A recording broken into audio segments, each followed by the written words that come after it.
introduce yourself. Good morning, I'm Dan Sciannameo, and I'm running for mayor of Asbury Park. Why are you running for mayor of Asbury Park, and why is now the right time for you to run? Well, I'm running because somebody has to do it. So my opponent, who is the deputy mayor, she was basically unopposed, we think, and was just going to waltz into the office. You know, there's no kings, there's no dynasty here. You have to earn the office, and it's an emergency. Uh, we can't continue on the path that we're on in Asbury Park. We're like a ship without a rudder or a runaway car. What made Asbury Park interesting, all the people that moved here, and I came here 22 years ago, were being forced out. It's just becoming unaffordable. It's unaffordable for the people who never left, to the people who came here years ago when few people wanted to be here, and for young people who are coming in. You know, and it's not just real estate taxes affecting homeowners. It affects people who rent because the landlords have no choice but to raise their rents as the real estate taxes are crushing us. And all of that was from past mistakes by city councils making deals that put us into a vicious cycle with waterfront pilot payments. There's many issues facing Asbury Park, and essentially there's been inertia for over a decade by the city governments, and somebody must stand up and do something. And as you probably have seen on YouTube, I have stood up and said something. And in fact, as a planning board member, the master developer tried to silence me. And while I recused myself from hearing their applications, I told them I will not be silenced as a citizen. And what makes you qualified to serve as mayor, and how has your role on the planning board prepared you for this? Well, first of all, a little bit of personal history. For 40 years, and I'm still working, for 4 decades, I've been involved in the rough and tumble real estate industry in Manhattan. I'm a real estate appraiser. I do valuation of real estate for litigation purposes. So I've been involved, especially in eminent domain. So I've been involved in 4 decades in most of the large projects in New York City. I did the 42nd Street redevelopment, Hudson Yards rezoning. In fact, I was the appraiser for the insurance consortium that insured the World Trade Center and surrounding properties in 9/11. So I valued all the damages that were incurred. So that's the kind of thing I do. I'm an expert witness. I've probably appeared as an expert in a variety of New York courts over 100 times. I'm also a neutral on the American Arbitration Association. I've been president of the American Institute of Real Estate Appraisers, the Appraisal Institute, the Metropolitan New York chapter, as well as the Appraisal Committee of the Real Estate Board of New York in the past. That have all led to my experience that has helped me on the planning board. Because one thing I do know, which I eat and breathe real estate, and that is something that is very important that has shaped Asbury Park for the past 2 decades. And what are the three biggest issues facing Asbury Park right now, and what would you do differently from the current administration to address them?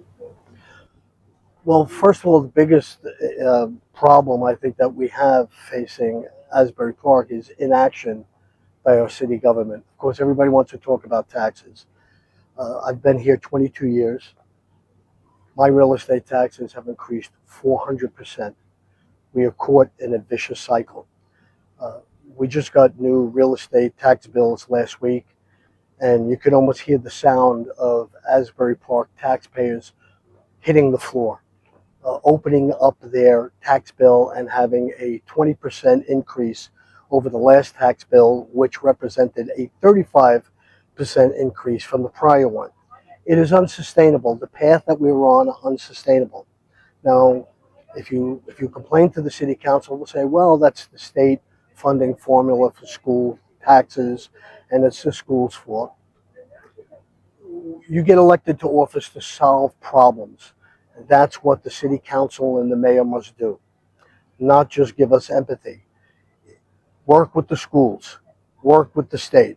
My opponent, the deputy mayor, was on the transition team of the governor, Mikey Sherrill.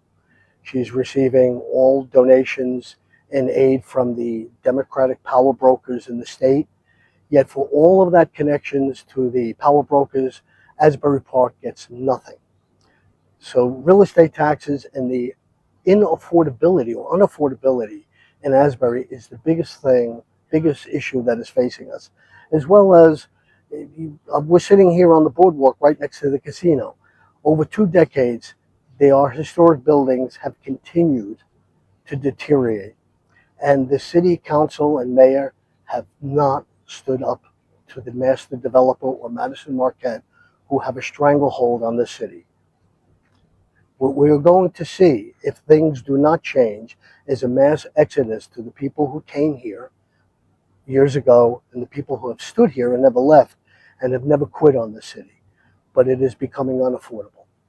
Also, the last issue I'd like to address is the decades of broken promises to the west side of Asbury Park. Asbury Park does not end at the boardwalk, nor does it end at the railroad tracks.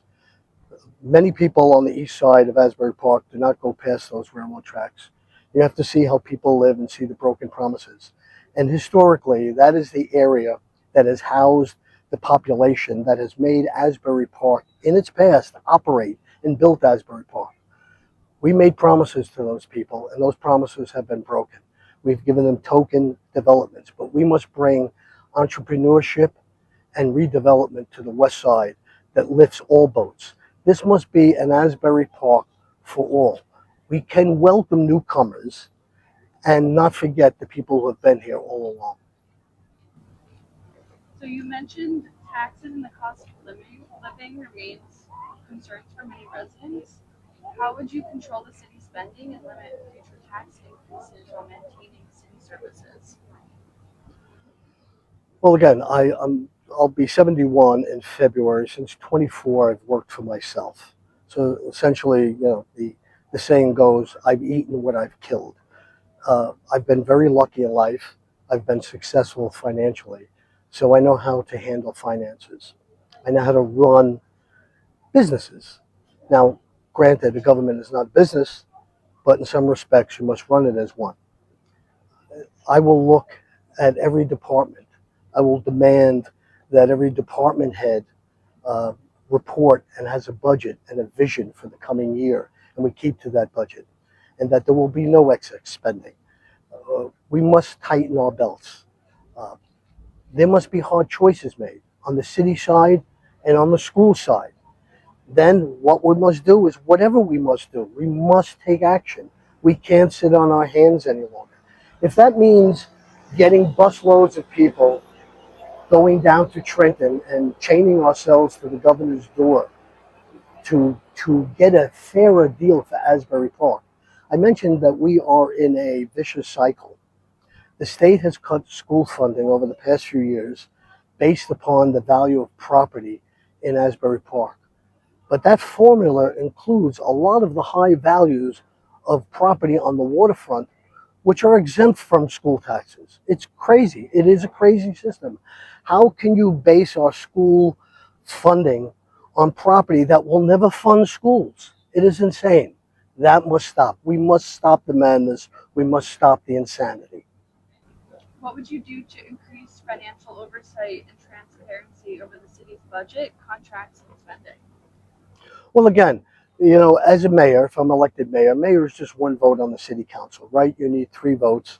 We're a city manager system where the city manager actually is the executive and runs the city. However, the mayor signs everything, and the council hires the city manager. And while the council doesn't have direct authority or direction over the city department heads, the city council and the mayor is accountable or are accountable to only one group, and that is the residents of Asbury Park. And I will set down the law that the city manager and every city employee is accountable as well to the residents of Asbury Park. I will make sure that we are spending every dollar wisely and for the greater benefit of Asbury Park residents. You mentioned that housing costs continue to rise in Asbury Park. What specifically would you do to protect affordability for renters and longtime residents? Well, you have no direct control over rents. But I was just talking to a landlord who's been here before there was any, if you want to call it gentrification in Asbury Park.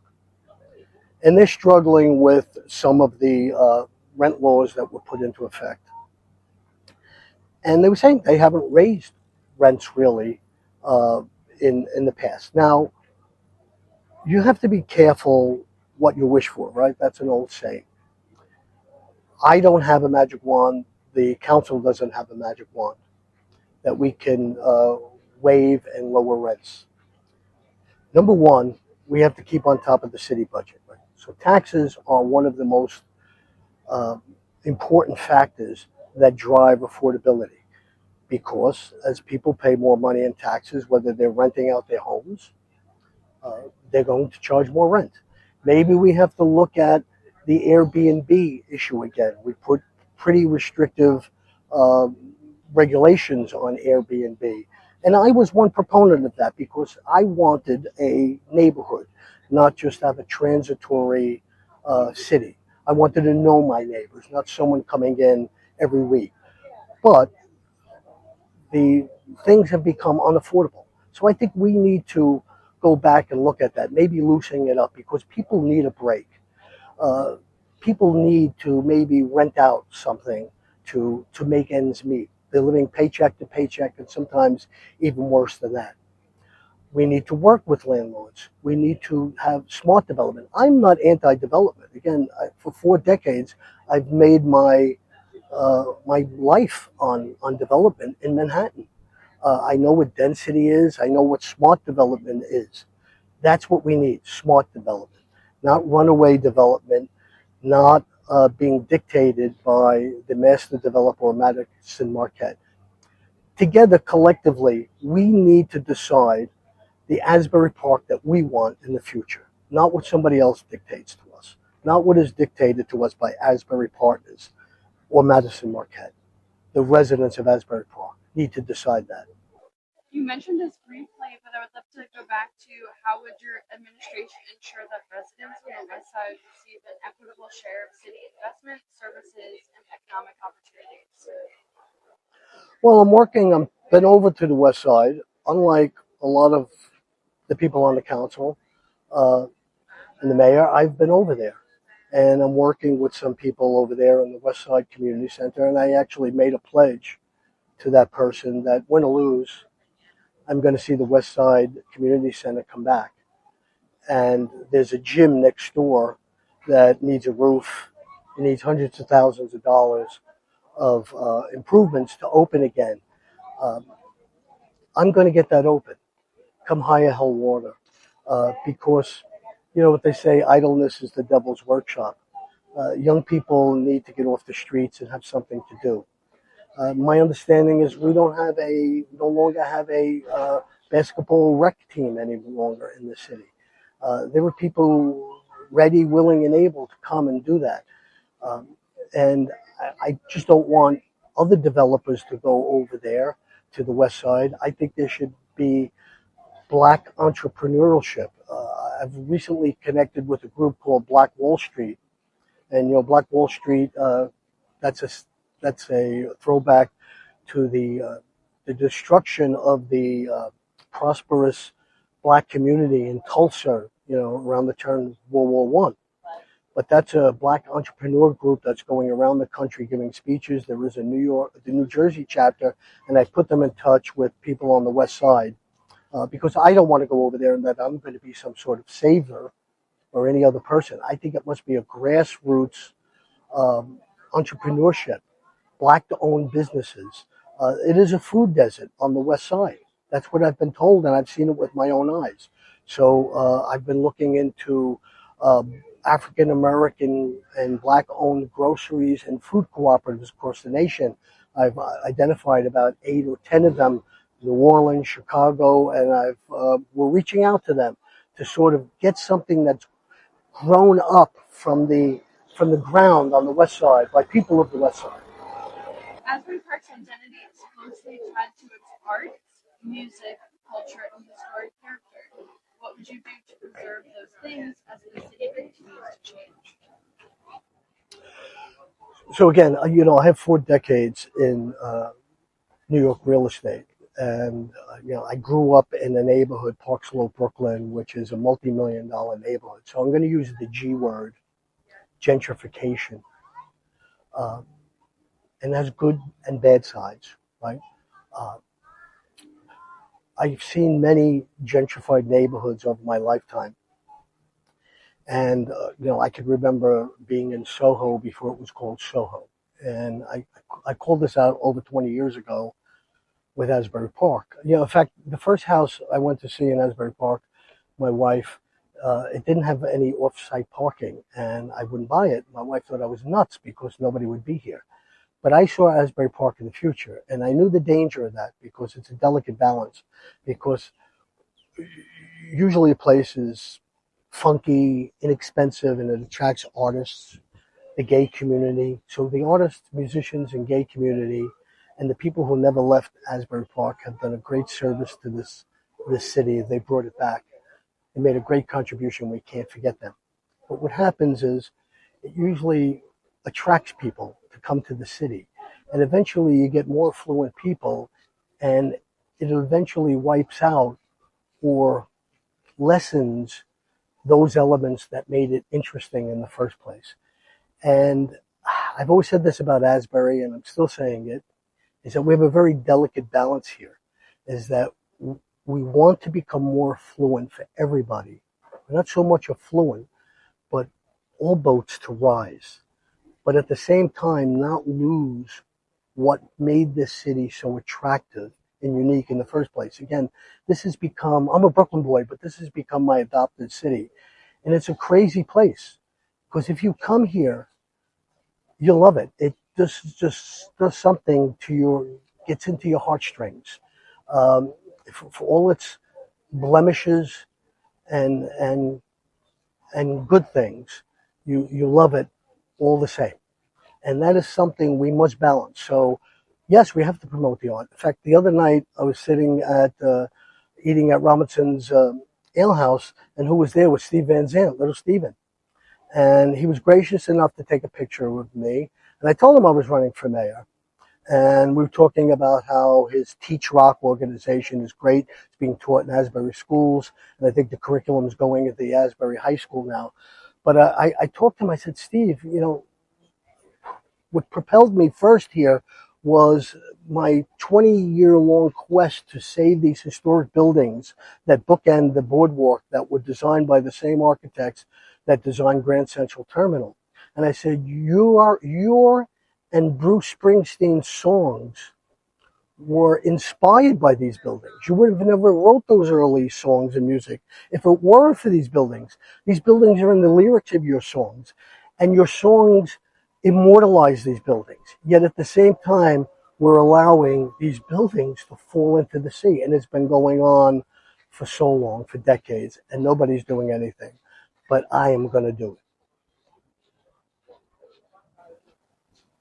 After the recent storms of 4th of July, how would you make Asbury Park better prepared for major storms, flooding, and other emergencies? We didn't learn to listen. So people that there's a saying, right? History doesn't repeat itself, but it often rhymes. And those who forget history are doomed to repeat its failures.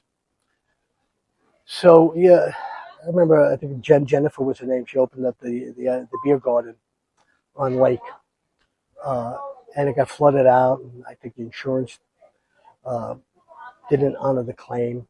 I mean, we saw that going on. I mean, yeah, you want to be a climate change denier? Listen, we're getting floods. I did my work. I'm not boosting myself, but you're talking about climate change and flooding with Sandy. I was down here at Sandy. I watched my tree go through my fence, but also with Sandy, I did a lot of work as a professional appraiser for Sandy with flooding for properties that were destroyed. In fact, for a similar community like this, and one I spent as a childhood, is Breezy Point, Queens, which is on the Rockaway Peninsula. If you look back, like 200 properties burnt in Sandy. And I represented the LIPA, the Long Island Power Authority, in that case, and I had to appraise those over 200 properties for the damages caused by the flood. So flooding is real. That day, the recent flood, I was out driving, going to Planet Fitness, and I didn't think I was going to make it on 35, let alone.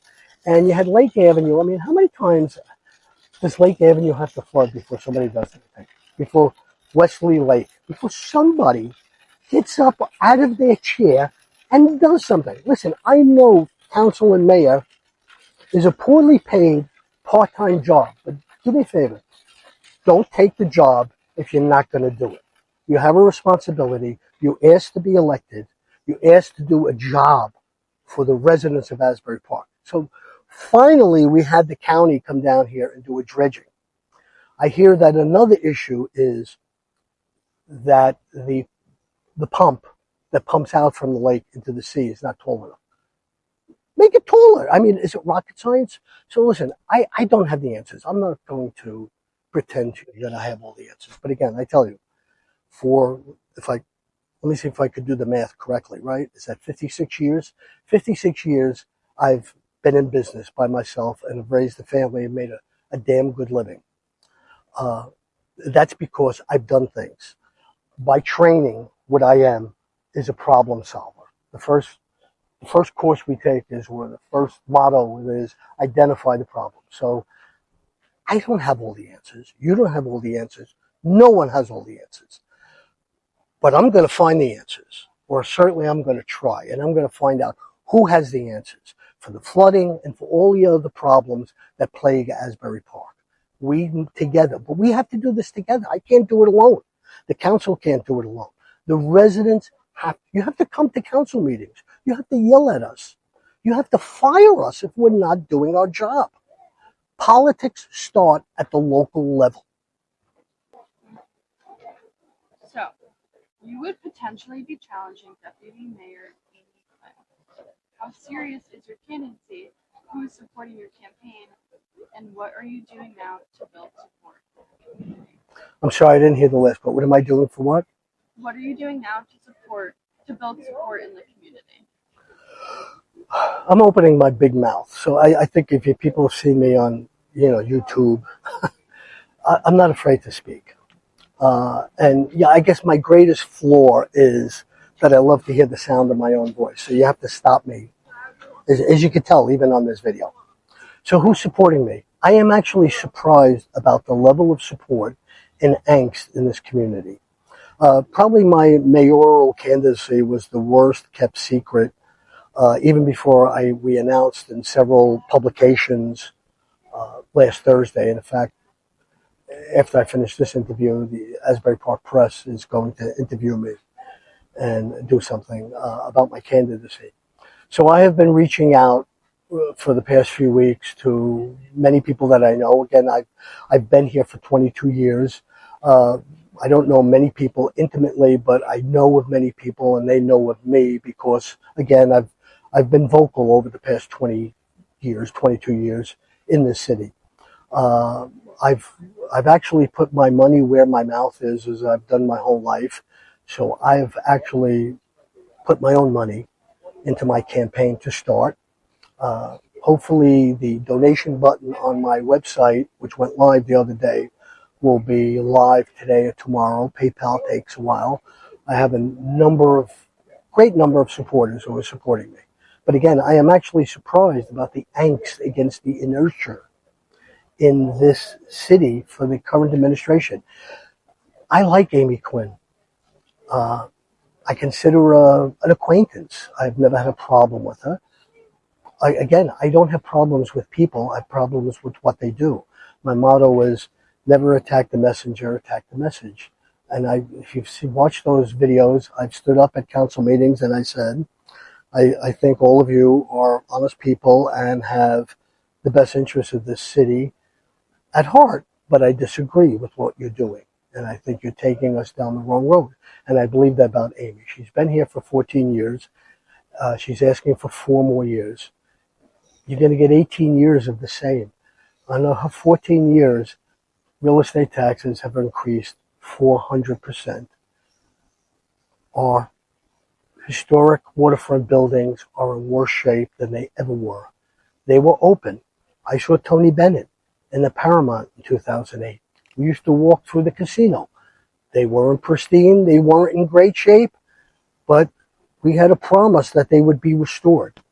I've implored the council members and the mayor, privately and in public, to stand up for the residents of Asbury Park to fulfill these promises. I'm an old-fashioned guy. My father raised me, your word was your bond. Promises made are promises to be kept. And that's what I believe.